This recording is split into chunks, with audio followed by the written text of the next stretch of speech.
Ya sibuya siyayibheka indaba nonakho umfoka Shabalala indaba-ke ikakhulukazi zasemaplazini nanayo nje simazi kabanzi lead broadcast lead podcast sinayo lapho umfoka Shabalala siyibheka kabanzi-ke njengoba sengishilo nje wena mlaleli lakhe ake sibheke nezemayini la ngesibuke kabanzi mhlampe zingakhi iy'mayini nje since usebenza indaba yemayini oyibonayo ukuthi zivulwe emehlweni wakho nanokuthi impact ebantwini injani ngale mayini ziyabasiza noma khona la ebalimaza khona? Imayini evulwe sengikhona njengosisonke ngicabanga ukuthi okwamanje ngathi ziwu-3 evulwe sengikhona njengosisonke ngoba lezi ezinye bezivele zikhona. So lezi esivulwe ngikhona bezingasizi lutho emphakathini, contribute zingenzi lutho, kodwa ngokufika-ke kwethu siwusisonke sikwazile ukuyicindezela siyikhumbuze nangomthetho ukuthi-ke kufanele zenze kahle ngoba okokuqala ekufanele sikwazi ukuthi umnotho lo ongaphansi komhlaba nawe owakho ingakho kufanele ukuthi imayini ifake isicelo ukuwukhipha ngaphansi komhlaba. Ingabe lo mnotho owayo imayini, ngabe imayini ayisifaki isicelo sokuwukhipha, ngabe imayini ayisifaki isicelo sokuvala nokukhipha umnotho mayingasanamali noma seyibona ukuthi-ke seyiqedile ukwenza inzuzo. So kuyingakho kunyanzelekile ukuthi-ke zonke iy'mayini zifake ephaketheni lomphakathi ngoba zimba umnotho womphakathi, akufanelekanga ukuthi zishiye umphakathi uhlupheka. So besiyicindezela-ke ngawo umthetho, ziyenza kahle njengamanje noma-ke kungekho 100% kodwa ziyenza kahle. Noma kukhona-ke okubi-ke okuthinta umphakathi njenge-blasting, ukuthi lezi ezingama-open cast mazidubula ilahle noma zidubula amadwala ukuze kuqhamuke ilahle, izindlu zabantu ziyakreka, kusalekha-ke ekuthenini kulungiswe izindlu zabantu. Indaba ye-dust iyo futhi eyinkinga kakhulukazi ebusika, kodwa-ke i-dust idalwe uNkulunkulu, awukwazi ukuyi-control ukuthi njengoba sila fanele ijike ibe ngomuva kwethu ngoba mayiya phambili izongcolisa. Kufanele kwenziwe iplan lokuthi-ke ngaphakathi emayini kuchelwe ngoba ukhona phela umthetho wezamanzi, futhi nabo bayakwazi uku-aplya, ba-aplayele ukusebenzisa amanzi bathole i-water use license. Bese kuthi ekuqashweni kwabantu azikakenzi 100% ngoba inkinga ekhona ukuthi-ke iy'mayini zijahe ukukhipha umnotho. So njengoba zijahe ukukhipha umnotho zifuna umuntu one-experience oseke wasebenza emayini. Uma ngabe wena unganayo i-experience yokushayela i-yellow machine then akulula ukuthi bekuqashe, kufanele ukuthi ube i-general worker, kanti umsebenzi we-general worker muncane ku-open cast, muningi ku-underground mine. Ya, so uma sibuka-ke la kukhona iy'khathana nihambela khona iy'mayini ningena phakathi nibuke ukuthi basebenza kanjani. Ngikhumbula nje kuyindawo kwakukade kublast uthole amathuna ayalimala angaphakathi noma bewakekelezele njengocinganyana nje obonayo ukuthi into izogcina iqhibeka. So uma kwezinye indawo ufika imayini iyakwazi ukuthi basize bakhele i-crash njalo njalo ebaxhasa. Mhlampe kulezi-ke ey'vulwe emuva izinto ey'njalo bayazenza yini ukuthi bakhele umphakathi into oyidingayo, mhlampe i-grant, mhlampe yini kuyenzeka? Ngoba usibona sihambela iy'mayini sine-program ye-social audit. I-social audit i-inline ne-social and labour plan ngokwe-mining right yemayini. So uma senza i-social audit suke siyobuka ukuthi ngokwamafayela imayini submithe kwa-Department of Mineral Resource yathi ngenza lokhu nalokhu nalokhu, kukhona yini practical. Suke siyobona leyo nto ukuze sikwazi ukuthi sithike ukuthi kukhona lokhu akukho lokhu, kukhona lokhu akukho lokhu. Uma ngabe ezintweni eziwu-10 abayifakile tholakala ukuthi ziwu-4, kusho ukuthi leyo mine leyo i-non-compliance. And then-ke uma sesiyobheka ukuthi isebenza kanjani sisuke si-check-a i-social impact yemayini ngokomthetho wezemvelo, i-National Environmental Management Act, ukuthi-ke i-social impact ngokwemvelo ingakanani njengoba ukhuluma ngamathuna, amanzi, yonke into. Ngoba phela imayini i-concern ngomnotho. Ungakha la kodwa imayini ngokwe-mining works program ikhulume ukuthi kukhona amalahle la, so fanele uqhezuke usuke lapho. Noma ngabe kuthiwa khona amathuna fanele asuke lawo mathuna, kodwa-ke umthetho ukuthi fanele imayini ifake isicelo kulabantu ekuthiwa amafa heritage, bese kuvuma bona ukuthi leli thuna leli lingasuswa ngendlela ekanje. Baneminyaka abayibalayo ukuthi ithuna eleminyaka engaka yilo elivumelekile ukuthi lingasuswa, eleminyaka emingaka alisakwazi ukususwa ngoba liyi-heritage. So uma sibheka la imayini la eMpondo, ngicabanga ukuthi zimbili, khona eqeda akuvulwa nje kwakunomsindo abantu beyophikhetha lapha emasangweni bekhala, nawo ubonakala usondela kulabo bantu uzama ukubanika i-direction nanokuthi-ke kungenza kanjani. Sikhumbula la ukuthi sike sezwa ngathi khona ehlongoza ukuvula ngapha kovula intaba kubanjwa nemihlangano. Mhlambe umphakathi uma kuthuma uyawumela ngeqiniso, awugcini uthatha ngapha ukumukela ngapha amasenti imali. Yeah, okwamanje ngingasho ukuthi-ke uma ungalandela i-track record noma ungilandele nami la ungilandela khona uzothola ukuthi-ke na umphakathi engisebenza nawo ngisawumele uma kwenzeka izinto zasemayini. Ukumela kwami-ke umphakathi kufanele kube yinto ethi angikwazi ukuba sekudeni, ngoba uma ngabe umuntu eyisitha sakho angeke ukwazi ukumshaya ukude naye, kumele usondele eduze naye. Kanti futhi uma ngabe ufuna ukucorrect imayini kumele uze kuyo uyishaye ngomthetho, hayi ngokuyijikijela ngamanje. Uyishaye ngomthetho ukuthi lo mthetho lo uthi manje wena yini ungakwenzi lokho. Uma ungakwenzi lokho abantu bazobuya beze la bazovala ukuthi kena-ke unga-operate, and banelungelo lokwenza lokho ukuthi bavala. So okwami-ke yilokho ukuthi ngiyangena phakathi emayini ngikhulume nabo ukuthi fanele nilungise lokhu nalokhu. Ngiyangena phakathi emayini ngisho ukuthi abantu bacela lokhu nalokhu nawo. Zikhona izinto esingayibala ethinta scholar transport, zikhona izinto esingayibala ethinta imizi eyakhiwe imayini through ukuthi imayini bezisusa abantu. Zikhona izinto esingayibala iy'ngane ezifunde ema-university ukuthi imayini beyicontributa ngokwe-social corporate responsibility. Kodwa-ke kule mayini oyishoyo othi isanda kuvulwa, yebo isanda kuvulwa, kukhona ekwenzayo emphakathini kodwa kukhulu ngoba iyimayini entsha engakayitholi i-mining right, isa-applyela i-mining right ukuthi ithole i-mining right, kanti futhi nemakethe kuyo ayikahambi kahle ngoba ayinayo i-washing plant yokuthi igeze ilahle, ngoba ama-client afuna ilahle eligeziwe, ama-client awalifuna ilahle elingcolile. So uma ngabe bezothatha ilahle elingcolile elingagezwanga unganayo i-wash plant, uma ngabe wena ulibiza u-20 bazolithatha ngo-5, take it or leave it. Manje ukuze wena ube ne-wash plant kumele u-applyele i-integrated water use license, okuthatha isikhathi umnyango wezamanzi usacubungula ukuthi kufanele uyithole noma ngeke uyithole. Ngaleso sikhathi wena une-right yokumba amalahle, uyawakhipha amalahle ayi-stockpile esikhulu, awathengwa agcine esevutha esha bese-ke akhanda i-air pollution. Manje bathi-ke ubusondele kakhulu kuleyo mayini, uhamba nabanikazi abanye bomdabu wakithi abamnyama, but kodwa ngendawo ubonakala usondele eChineni usushuthanana, basho abantu ukuthi hawu lapho usechathile la.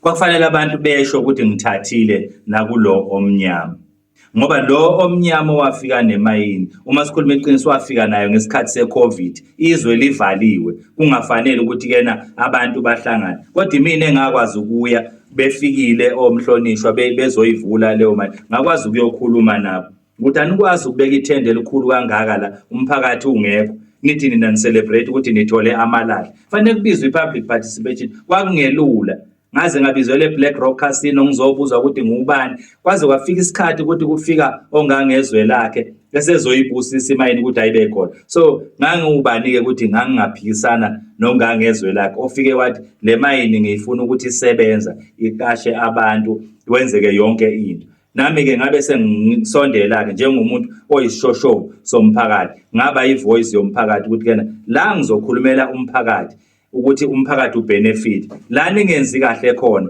ngizowukhulumela futhi umphakathi ukuthi kena yenzani kahle. Kanti-ke imayini inama-directors, so njengamanje-ke uma ungibona ngihamba neShayina, iShayina liyi-director yakhona emayini, so ngihamba nalo through i-CSR ukuthi ndoda yenza lokhu, ndoda yenza lokhu. So uma sibukela evula intaba khona iprocess yokuvula imayini lelo site lasevula intaba. Imayini khona applyele ukuvula amalahle khona lapha ngasevula intaba. Uma siyilandela ke siyaba kasisonke sithola ukuthi imayini endala eyafaka isicelo kudala, kodwa ke iyalapsa lento yesicelo. Uma ngabe wawufake isicelo sokumba amalahle iyalapsa uma ungazange wamayina, sekufanele ukuthi mina ngifake esinye isicelo noma ngithenge lokhu okwakho. So ke le mayini ikhona laphayana, bekade bekhona abamhlophe ebekade beyivimba ukuthi ingabi khona. Manje ke thina sikwazanga ukuhlangana nabo sibe yinto eyodwa nabo, ngoba bona balwela umhlaba lo thina esiwufunayo esiwuclaimile.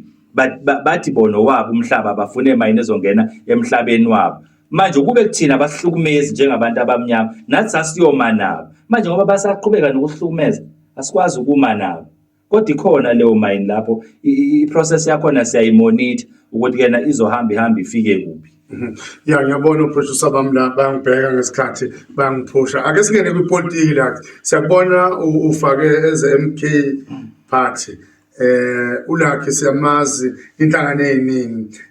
Masibuka lakhe ngaphambilini nje cishe ubusukuthi mshuka naku ufake MK party ma. Awusinike kwenza kanani ulakhe uyagcogcoma? Hayi angigcogcomi neze. Mhlawumbe umuntu ongathi ngiyagcogcoma umuntu ongayazi kahle ipolitiki. Umthetho wase-South Africa uyavumela umuntu ukuthi-ke angasonta eWeseli, angasonta eZayoni, angasonta kaShem. Uma esekhathele ukusonta lapha ahamba aye eLuthela ayosonta khona, uyabo. So nami-ke ngaqala ngiyilunga le-ANC, ngakhuliswa yi-ANC, kodwa i-ANC ayingisizanga njengomhlali wasemaplazini. Ngabe sengisuka kuyo ngizama kwabanye ukuthi angisebenze nabo, mhlawumbe bona bazongisiza. Nabo abangisizanga laba bamabhereda abomvu zange bangisize ngalolu, bafike bawukhomba umhlaba, nawo umhlaba siyawuthatha, next week siyabuya siyawuthatha lo mhlaba lo waleli bhunu elingezwe. Bangiqhatha nabantu bangawuthatha lo mhlaba lo. So ngahlala ke njengoba ngihleli, kodwa ke ufika kwe-MK ifike nombono ohlukile, yafika ngesikhathi futhi esikahle. Ngalesikhathi kade kudingeka khona i-political direction. So wathi mayekhuluma nje umsholozi ku-16 December, nami ngangihleli ngilalela ukhozi, ngabona ukuthi yabona la angikwazi ukusala ngoba le nqola le engazathi yiyo ezoya phambili, ngoba mina ngangiyilalela inkulumo yakhe ukuthi uthi angiphumanga kwi-ANC kodwa ngifuna ukuyilungisa i-ANC ngoba akusesiyo leya ANC. Manje mina-ke ngazalwa yi-ANC, ngakhuliswa yi-ANC, ngakujabulela-ke lokho ngoba ukuba ilunga lenhlangano elingafani ne-ANC, uma unemfundiso ze-ANC awukwazi ukuhlala lapha, akuhlaleki. Ya manje sikubone la usihamba ngama-KNZ PA sathi ulakhe cha uyibambile manje uhleli naku manje uyi-MK. Leyo nhlangano phela kwakuyinhlangano yabantu abasontayo, nami ngiyasonta, khona abantu abasontayo kuyona. So sasivele sinombono ukuthi ngoba iza nento kaNkulunkulu nokuthi abantu fanele baphile kanjani, nanokuthi yayinalo mbono ukuthi sebaningi labo sibali la kithi, kufanele ukuthi kena bethi uhafuka bebuyele emakubo nabo sizokwazi ukuthi siphile kahle. Kodwa ekugcineni kwabonakala ukuthi kahle kahle izwi elilaphayana elohlanga oluthile. So umuntu wabona ukuthi ngeke imsebenzele lento ngoba lenhlangano kahle kahle inhlangano yalaba bomdabu abazalwa uFan Riebeeck, ingane lezi zamakhaladi, ikhulumela bona kakhulu. Ulaka lakho nalo kulenso usesakubona lapha ku Facebook ukuthi ngifuna ukumbiza ngegama ushaya enye insizwe yakaba usekela sihlalo we-ANC la emajuba sekuthiwa imbuso ukubheka region. Angifuni ukuyibiza ngegama ngoba ngeke ngikwazi ukukhuluma naye. So ngifuna ukuthi-ke yini wakhafula umlilo kangaka nibangani? Ya kungcono ukuthi wena kusemalahleni region kunokuthi uthi kusembuso ukubheka region, ngoba mina nje angeke ngiyirecognize leyo nto enjalo ngoba angiyazi ukuthi ifike kanjani. Nawo umndeni ka-comrade uMbuso kuyena umuntu wasikhulisa uyayazi yini leyo nto ukuthi kwashintsha igama labizwa ngo-comrade uMbuso. Angiyazi nje leyo nto leyo, kodwa lo mfowethu abantu abasikhulisa kwipolitiki, kodwa kubuhlungu ukuthi ubaba akhulise ingane mayisikhulile isinolwazi lolu ubaba alinikeze yona, abese ubaba ayayikhahlela ingane, yabo. Manje-ke kuphoqa ukuthi ingane bese iba namazwi alumelayo kubaba, kungafanelekanga. Yilokho okwakwenzeka-ke kuloya mnumzane. Ngiyamhlonipha kakhulu, uyena owahluleka ukungihlonipha njengengane yakhe. Manje selehlile la ungaxolisa nje wena i-platform elite radio ethi i-podcast ikhona naba no-producer la bangigadile, ungaphumelela obala namhlanje uxolise kuyo lensizwa ukuthi cha uyaxolisa noma usathi hayi. Hayi ngiyaxolisa kakhulu ngoba ngangingonanga lutho. Uyena nje umuntu omdala owangisukela. Akunaso isibusiso ukuthi umuntu omdala athukwe ingane encane. Ngiyaxolisa. Manje ungambiza ngegama manje ukuthi uyaxolisa kuSibandana? Ngiyaxolisa impela ubaba uJomo uNkosi. Ngiyaxolisa kakhulu mhlonisha wami. Ngingane mina kuwe umdala kimi wena kwipolitiki. Angixabene nawe, kwakuyinto eyasuke yahlala kabana kimi njengomuntu owangikhulisa. Kodwa nje uxolo ngiyalicela impela ukuthi nala sihlangana khona ne-Coca-Cola ngayithenga, ngicela nje ungixolele. Iliterator podcast wezwela-ke ulapho Mfowashabalala uyaxolisa kwinsizwa-ke la sengayibiza ngegama uJomo Mfwankosi elapha esection 6. Ngicabanga ukuthi naye uzoyizwela ngoba-ke siyazi insizwa-ke elalelayo ama-radio le nathi-ke iyakwazi ukungena isithole izwele ukuthi cha uma umuntu exolisa imvamisa uyaxolela. Mfoka Shabalala sesiyela nje ngasemaphethelweni uma-ke sesikubuka-ke manje omunye umuntu ethi ulakho inkinga yakhe akahlali ndawonye njengoba ngeke ngasho ukuthi naku-ANC naku-EFF ngicabanga ukuthi isikhashana nje la kwangathi impela uyangena enkatheni Ward 1 Andrew Danhauser hawula kwashintsha futhi uthina isikhathi esincane kwashintsha yini bathi awukhona ukubekezela kungani? Hayi phela intombi uyayishela iqomo, kodwa uma ungayitholi lento oyifunayo entombini uyayiyeka intombi.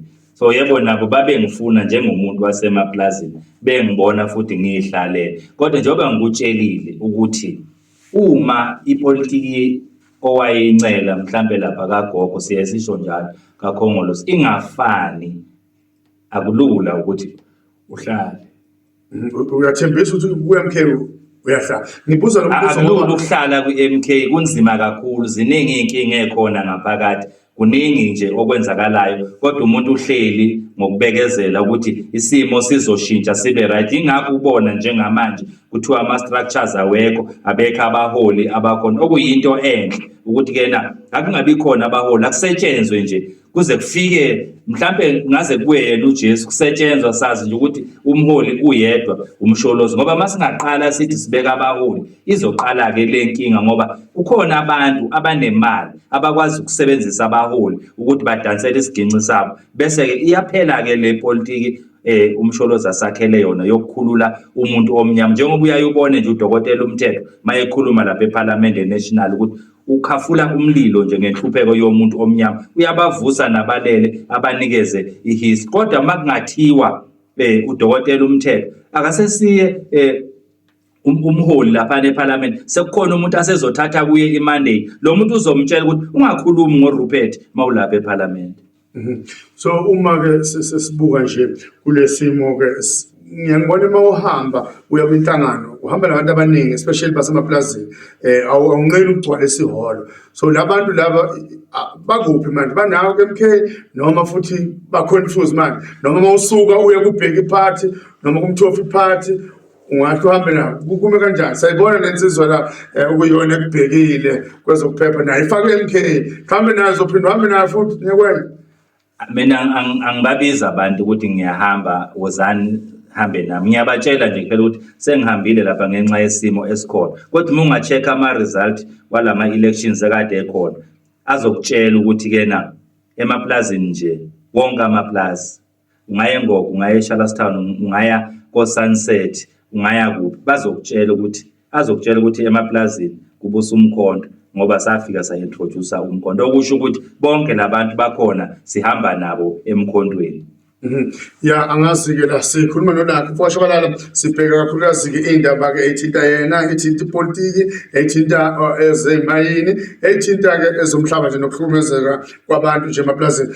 Kukhona insizwa la engingakhuluma nayo ithi hhayi ulakho manje naye dale evolontiya esebenzela umphakathi engatholi inzuzo, bathi sekuyisikhathi sokuthi naye kade ngikhuluma naye izolo, ithi sekuyisikhathi sokuthi cha nawe manje ukungena ey'ntweni ezokunikeza imali ukwazi ukushada, qeda kushada lensizwa, uthini-ke lokho?